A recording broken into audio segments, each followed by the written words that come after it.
At lakas ng mahina, pag-asa ka namin lahat.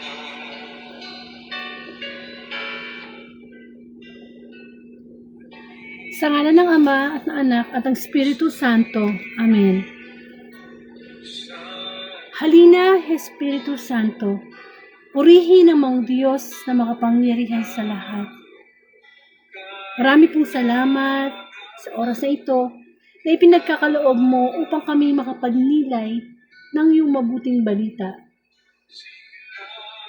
Purihin ang iyong pangalan, purihin ang patuloy mong pag-ibig, kabutihan, awa sa sanlibutan. Marami pong salamat sapagkat ikaw ay naghanda ng online tiging upang bigyan kami ng isang banal na mensahe mula sa iyong salita.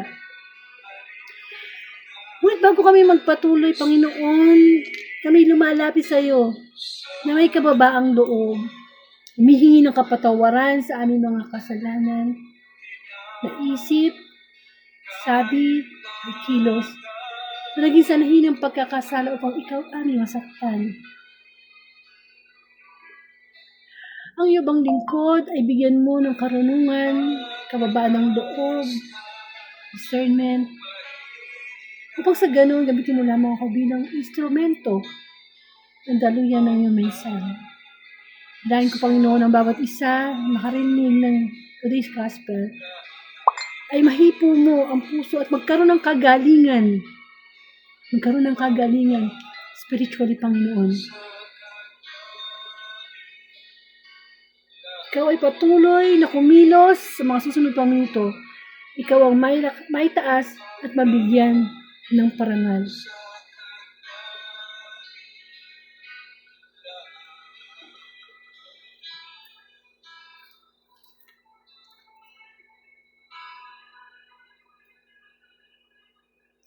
Patuloy po nating pakinggan ang tinig ng Diyos.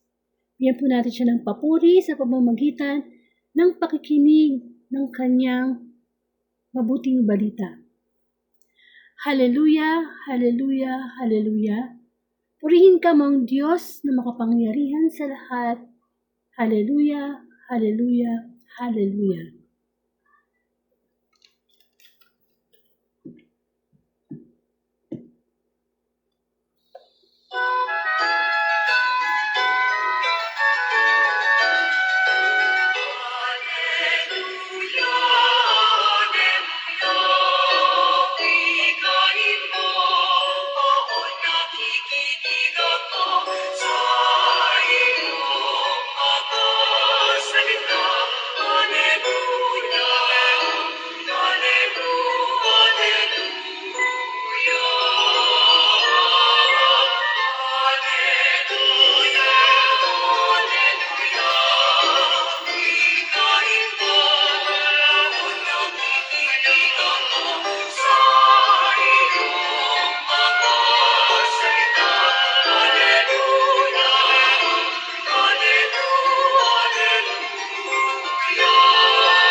A proclamation of the Holy Gospel from Mark. Glory to you, O Lord. Some Pharisees came to Jesus and started to argue with him. They wanted to trap him, so they asked him to perform a miracle to show that God approved of him.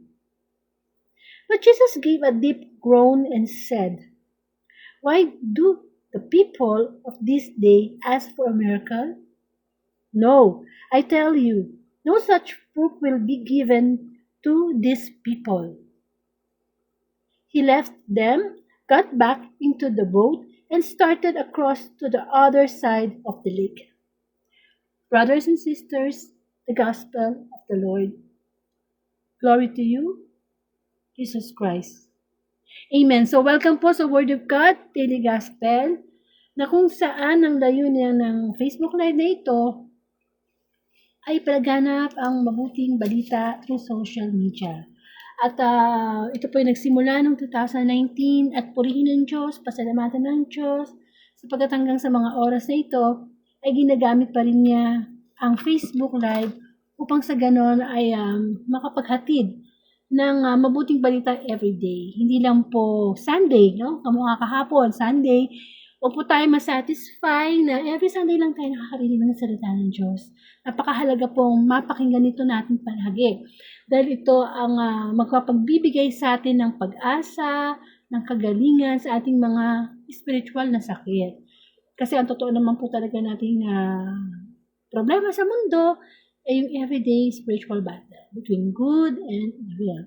And maraming salamat sa Diyos. Ngayon po ay February 16, 2026 at ang Monday Gospel po ang ating pagninilayan bilang pagkain spiritual. Sabi nga po ng Panginoong Hesus, lamang sa tinapay na nabubuhay ang tao, kundi sa bawat salitang namumutawi mula sa bibig ng Diyos. Ako po si Sister Angelica Dorde from Bulacan, isa po akong Katoliko. And so, bigyan natin ng senaryo, no, yung ating mabuting balita na ang pagbasa ay nagmula kay San Marcos. Yeah, from chapter 8, verses 1 to 10. Okay. Verses 1 to 18. Okay. Alam po nyo, ang mabuting balita sa araw na ito, ay masasabi natin humingi ng tanda ang mga Pariseyo. So, sino ba yung mga Pariseyo? Ang mga Pariseyo, sila yung mga dalubhasa sa kasulatan. Parang sa panahon natin ngayon, mga pare, alam nila kung ano nakasulat sa banal na kasulatan, alam nila kung ano mga utos ng Diyos. Yan yung mga Pariseyo. Ngayon, ito mga Pariseyo nito, lumapit sila sa Panginoong Jesus. At paano nila in-approach si ang Panginoong Jesus, no? Sabi nila, ibig kasi nilang masilo ang Panginoong Jesus, no? Gusto nilang hingan ng himala na magpapatunay na siya ang Mesiyas, siya yung anak ng Diyos, di ba? Kasi yung mga ginagawa niyang himala, tanging amang Diyos na ang makakagawa nun. Ngayon, syempre, napabuntong hininga ng malalim si Jesus. Tapos sabi niya, bakit kayo naghahanap ng tanda o himala? Diba? At anong sagot niya? Wala siyang ibibigay o ipapakitang anumang tanda. Doon sa mga Pariseyo na naghihingi sa kanya ng proof, no? Katunayan, katibayan. Ang ginawa niya, imbis makipagtalo siya, iniwan niya yung mga Pariseyo, sumakay siya sa bangka, tumawid siya sa ibang ibayo. So, ang ganda eh. Sa totoo lang, itong gospel, maikli lang siya, pero ang ganda ng message na pwede ibigay sa atin. So, sa buhay natin, no, tayo, minsan nakaka-encounter tayo ng mga sitwasyon na kung saan kini-question yung pagkatao natin. Kini-question yung ating pagkakayanan. Kina-question yung mga bagay na nakikita sa atin na bakit mo ginagawa yan? Bakit ganito? Bakit siguro naman minsan naka-encounter kayo ng ganyang sitwasyon na para bang tingin sa inyo na ibang tao parang minamaliit kayo o kaya parang sa sobrang inggit minsan, no? Gusto kayong siraan, diba? So, ang Panginoong Hesus, iba yung karakter niya. Dito sa mabuting balita natin sa araw na ito, makikita natin yung karakter ni Kristo na dapat nating tularan. At ano yun? Yung kanyang pagiging very, alam mo yun, cool. Alam mo, napaka-cool ng Panginoong Jesus, no? Kung makikita niyo po sa screen yung salitang silence, katahimikan. Ganun siya. Hindi siya pala patol. Hindi siya pala away. Hindi siya pala sagot. Kasi puno siya ng wisdom, karunungan. Hindi kamukha nating mga tao, kapag tayo kini-question ng ating kapwa, pinupuno yung mga bagay na sa palagay nila mali, hindi tama, lumalaban tayo, di ba? Sumasagot tayo. Kaya nangyayari tuloy, away. Karoon ng away, no? And hindi pala dapat ganun. Kumbaga wag tayo masyadong palapatol. Kumbaga, may mga bagay o pangyayari na nangyayari sa buhay natin na kung mapagpapasensyahan naman, pagpasensyahan na natin. Minsan maliit lang na bagay, minamatter na natin, nagiging big deal na, no? Halimbawa sa mag-asawa, maliit na bagay lang, nagtalo na sa lasa ng sinigang, matabang. Ay, away na, di ba? Samantalang pwede naman yung pagpasensyahan. Pwede namang hindi ba? O kaya, yung bang, kasi minsan, ang pagiging tahimik, nakakatulong yan eh. Lalo na sa pagkakataong alam mong pwedeng uminit yung sitwasyon. Sabi nga, more talk, less mistake. Di ba? Pag mas marami kang sinasabi, more talk, more mistake. Less talk, less mistake. So, ibig sabihin, kapag marami tayong sinasabi, marami pong chances na tayo ay magkamali sa bibitawan nating salita. Lalo na kung tayo ay galit. Pero kung tayo ay tahimik lang, halimbawa nga, sabi ko nga sa mag-asawa, halimbawa nag-aaway na kayo, nakita mo lang nag-iinit na yung asawa mo sa galit, tumahimik ka na. Kasi mahirap magkaintindihan ang taong parehong galit. Kasi ang taong parehong galit, pag nag-usap, sila sa kanya-kanya sila ang tama, walang mali, parehong silang tama. Hindi ba? So kailangan kung alam mong galit na yung asawa mo, tumahimik ka, makinig ka. Makinig. Sabi nga yan sa Santiago na matuto tayong makinig, dahan-dahan sa pagsasalita at huwag agad magagalit. Kaya tayo nagkakaroon ng mga ganyang bagay-bagay kasi nga masyado tayong palapatol. Ang Panginoong Jesus sa mabuting balita, ano yung ginawa niya, no? Nung tinanong siya na, pakita mo nga kami ng himala. Diba? Hindi niya pinatulan. Pagkos anong ginawa niya? Ano yung action niya? Huminga siya ng malalim. So, ano ibig sabihin nun? Kapag meron na tayong mga bagay na gustong sabihin, limbawa, minura ka, parang gusto mo na rin murahin Parang, di ba, ganun tayo, no? Kasi pag wala ka talaga sa Diyos, ngipin sa ngipin ng nagiging sistema niyan So, ginawa ng Panginoon, huminga siya ng malalim. So, ganun din tayo. Pagpalagay mo na magiging worse na ang sitwasyon, talagang murahan na, baka magkasakitan pa, huminga tayo ng malalim. Sometimes, it will release yung tension. Diba? Kailan na malay mo, naiinis ka na, ano na yung sitwasyon, pero hihinga ka ng malalim. Mas masarap yung pakiramdam Yung bang nahihinga mo ng malalim na walang lumabas ng masama salita mula sa bibig mo. Yun ang style ni Kristo. Huminga siya ng malalim. At pagkatapos anong sabi niya? Wala siya ipapakitang himala. Wala siya ipakikitang tanda. Dinidare siya ng mga Pariseo na magpakita siya ng himala pero hindi niya sinunod. Bakit? Kasi pag sinunod niya yun, lalabas siya na mayabang. Diba? Lalabas siyang mayabang. Hindi naman pumunta ang Kristo para sa kanilang na magyabang Kamukha din yan ang ginawa nung Diablo o ni Satanas nung dinala ang Panginoong Jesus sa ilang for 40 days and 40 nights. Hindi ba tinukso ng 3 beses si Kristo ng Diablo? At anong unang tukso ng Diablo kay Kristo? Sabi ng Diablo, talaga, anak ka ng Diyos. Nga, gawin mo nga tinapay yung mga bato. Ay, syempre, gutom na gutom ang Panginoong Jesus. Kung siya yung nagyayabang, papatulan niya yung Diablo na yan.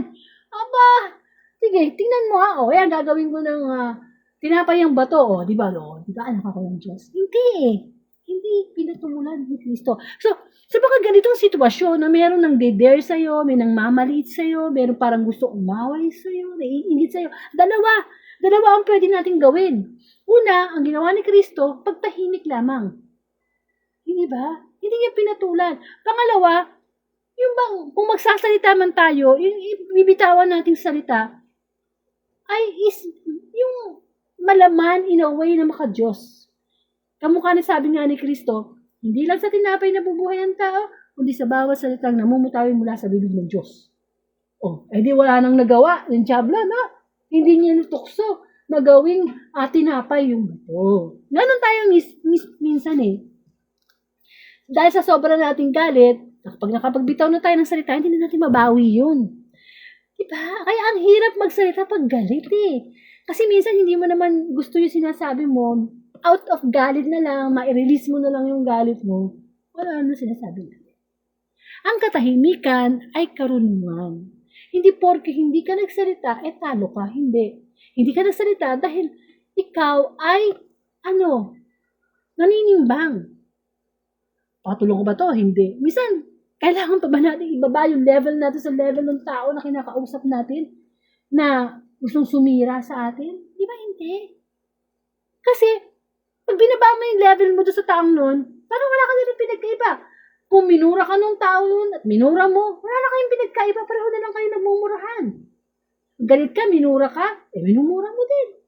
Sabi nga, ang pumatol sa baliw ay mas baliw. Amen. Dapat, kung sino tayo mas nakakaunawa, yun ang umunawa. Kamukha din sa mga anak. Di po ba? Na may halimbawa may nagawang masama. Yung kanilang magulang, kailangan bang sumigaw ang anak? Kailangan bang lumaban ang anak? Magsalita ang masama? Hindi. Ganon din ang magulang o ang nanay. Kailangan ba na pag nagkamali ang anak, yung anak sumagot-sagot? Hindi. Ang hirap magkaintindihan ang dalawang taong parehong nagsasalita. Pag may nagsasalita, matuto tayong makinig. At matuto tayong tumimpla. Kung alam na natin na gusto na natin sabihin yung ating side, magpaliwanag, timplahin mo yung sitwasyon. Ang hindi na may itang ulo niya, kausapin. Amen. Kasi, yung pagsasalita ng masyadong maingay, yan eh, pag either nagmamayabang, or masyado lang, alam mo yon yung ayaw patalo. May mga tao kasi ayaw patalo, no? Pero, yun nga, lagi natin isipin na andiyan naman ang Diyos eh. Kahit tumahimik ka, hindi ka gumanti ng salita sa salita na masama, ang Diyos ang gaganti. Ang Diyos ang magpaparusa. Ang tinuturo lang sa atin ay ipanalangin ang kaaway, huwag gaganti, gawa ng mabuti ang masama, diba? Huwag gawa ng masama ang masama. Okay? So, ang Panginoong Jesus, alam niya na meron akong misyon dito sa mundo to. Nandito ako para ipalaganap ang mabuting balita upang iligtas ang tao sa kasalanan. Yun ang kanyang misyon. So, siya nakafocus. Wala siyang time mag-aksaya na makipagdebate. Minsan, no, nakikipagdebate tayo sa ating kapwa na wala naman parang sense. Sayang lang ang oras. So, ang Panginoong Jesus, hindi siya ganun. Pag alam niya na, gusto niyo lang akong siluin eh. Gusto niyo lang akong, hinahanapan niyo lang ako ng butas eh. Kaya kung ano nang gusto niyong pagawa sa akin eh. Hindi ko na kailangan patunayan ng sarili ko, sabi ng Panginoong Jesus. Eto na ako, anak ako ng Diyos. Nandito ako para magligtas ng kaluluwa. Bigyan ang aking buhay. Parang sa atin din, meron pa ba tayong dapat patunayan sa ating kapwa? Meron tayong dapat patunayan sa Diyos. Dahil siya dapat ang piniplease natin. Ang Diyos dapat ang binibigyan natin ng kaluguran. Hindi yung magpapakitang gilas tayo sa ating kapwa. Para para purihin. O parang sa gobyerno, no? Pag malapit ang eleksyon, tulong dito, tulong ganyan. Para may masabi ang mga tao, ang bait niyo, no? Boto natin yan, no? Hindi ganun eh. Kung minsan, ang paggawa natin ng mabuti, kahit hindi tayo nagsasalita at nakita sa ating kilos, yun na yun eh. Hindi na kailangan ng tanda, hindi na kailangan ng himala, hindi na kailangan ng patunay. Yung ating pagkilos lang eh, masasabi na ng tao na, ay, mabuting tao yan. Maayos sa tao yan. Naka-Diyos sa tao na yan. Wala pa sinasabi yung tao, nakikita sa buhay. Pero naman kasing tao na salita ng salita, diba, maboka, pero pagdating sa pagpagsasa sa buhay, ng salita ng Diyos, hindi magawa. Amen. So, ang Panginoong Jesus, hindi siya ganun. Focus siya sa mission niya. Kaya nga ang ginawa niya, diba, umalis siya doon sa lugar kung nasaan yung mga Pariseo, sumakay siya ng bangka, pumunta siya ng ibang ibayo, at doon siya nangaral. Ganun tayo. Imbis na patulan mo yung mga taong walang kakwenta-kwentang ginagawa, magdilid lang sa'yo sa kasalanan, tumahimik ka. Di ba? Mag-focus ka. Kung ang focus mo, naging mabuting tao, mabuting manggagawa, doon. Kasi meron at merong masasabi ang tao eh. Gawa ka man ng mabuti o masama, meron pa rin masasabi. So, we have to, yung tahimik lang. Amen. Alam niyo minsan, yun ang nakakainis eh. Minsan yung pagiging tahimik, in a way na merong naiinis sa'yo, merong galit na galit sa'yo, tapos hindi ka kumikibo. Ay, magtataka ngayon yung, ba't yun ito kumikibo? Ano kaya susunod na gagawin ito? Minsan pagiging tahimik, mapag-iisip mo yung kausap mo na bakit tahimik ako eh.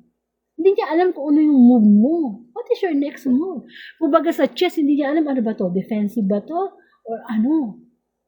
Hindi niya alam kung ano yung iniisip mo kasi tahimik ka lang. Kasi marami kang sinasabi, maraming sinasabi na maliit na bagay, napapalaki. Amen.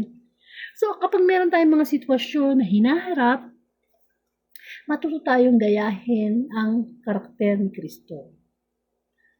Matahimik siya, focus siya sa mission niya, and kung magsalita man siya, may laman tungkol sa salita ng Panginoon. Diba? Huwag tayo masyadong palapatol. Kung kaya namang pagpasensyahan. Ngayon, kung di na talaga kayang pagpasensyahan, pwede tayo magsalita in a way na hindi tayo masisira o hindi tayo makakasira ng ibang tao. Maayos, di ba? Ganun naman ang Panginoong Jesus eh. Maayos siya magsalita eh. At bago siya magsalita, talagang may laman. Yung sinasabi niya. Amen? Kasi ang Diablo, gusto niyan talagang sirain tayo. Gusto niyan pag-awayin ng lahat ng tao. No? Lalo na magsisimula yan sa mag-asawa. Gusto niya lagi nag-aaway yung mag-asawa. Para sira ang pamilya. Pag sira ang pamilya, sira ang community. Pag sira ang community, sira ang mundo. Amen. Tsaka sa pagiging tahimik, nandiyan yung peace of mind. Nandiyan yung sinasabi natin payapa, no? Yung payapang tao. Mahirap kasi yung pagkakataon na darating na namatay ka na. Pagkatapos, di ba, sasabihin ng mga pupunta sa burol mo, yung taong yan, salbahe yan, ang ingay-ingay niya, mura ng mura yan, ang nabubuhay. Kesa naman, mas maganda sabihin na, ang tao na yun, tahimik lang yan. Hindi yan pala away. Hindi mo marinig magmumura yan. Sometimes, talagang maganda yung tahimik ka lang yun. Isumbong mo sa Diyos. Yun. Kung ano man yung mga sakit, kung ano man yung mga nararamdaman natin na talagang feeling natin, api tayo ng kapwa natin. Di ba sabi nga ng Panginoon, mapalad ang mga naapi, naghihinagpis, nalulungkot, kasi ang Diyos ang mag-aaliw. Alam naman natin sa panalangin natin, tanging sa Diyos lang naman natin nasasabi ang lahat-lahat ng walang filter. Kaya tayo magsumbong. Kasi hindi pa tayo nagsusumbong, alam ng Diyos yung nararamdaman natin. Tinuturoan lang tayo maging yung bang, alam mo minsan, wala naman sa pinag-aralan niya yung pagiging magkakaroon ng magandang ugali eh. Kahit anong taas ang pinag-aralan mo, subukan mong galitin yan, lalabas yung tunay na ugali. Diba? Wala yun eh. Kung sa Panginoon, hindi naman talino kundi karunungan. Hindi naman kayamanan kasi kadukhaan yun sa Kanya. Ang gusto ng Panginoon, yung bang Christ-like. Maging kawangis tayo ni Kristo. Paano siya mag-handle ng mga sitwasyon, kapag ka merong mga ganyang nambabati ko sa kanya. Di ba dumating pa nga sa point na sinabi sa kanya na, kaya lang yan nakakagawa ng himala. Kasi binigyan niya ng kapangyarihan na Beelzebul, yung prinsipe ng mga demonyo. Pero mo, ikaw makarinig kang ganon? Perpekto na nga yung tao, yung Panginoong Jesus eh. Gumagawa na nga siya ng himala. Nagpapagaling siya ng mga may sakit. Halos puro kabutihan ang ginagawa at ipinakita. Ibinigay pa niya ang kanyang buhay. Tapos sasabihin na, nagagawa lang niya kasi yung power niya galing niya sa demonyo. Masakit yun. Di po ba?